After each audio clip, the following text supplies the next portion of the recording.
I should have known something was off when my wife started saying things in our arguments that sounded eerily rehearsed, like she was quoting someone else's script.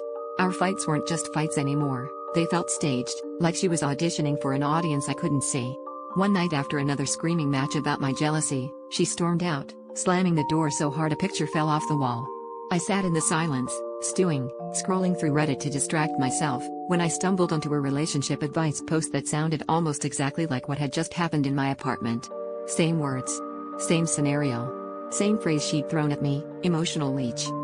The post was from a user whose account was filled with advice, dramatic stories, and thousands of followers cheering her on for escaping toxicity. The comments were vicious, calling the husband controlling, manipulative, dangerous.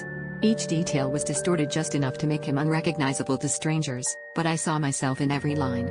The account had been active for months, every post a brutal replay of our private hell, painted for an audience hungry for drama. I scrolled deeper, my stomach twisting as I realized she'd used every fight, every vulnerable moment, as ammunition for her online persona.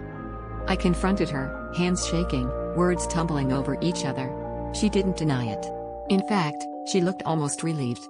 She said she needed an outlet, that the rush of validation from strangers made her feel seen in a way I never could.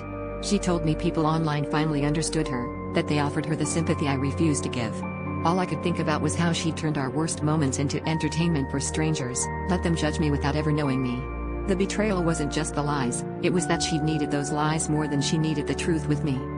But the real gut punch? I realized I'd been doing the same thing in my head all along, telling myself stories about her, about us, about who was the villain and who was the victim. The difference was she had an audience, and mine was just the echo chamber of my own resentment.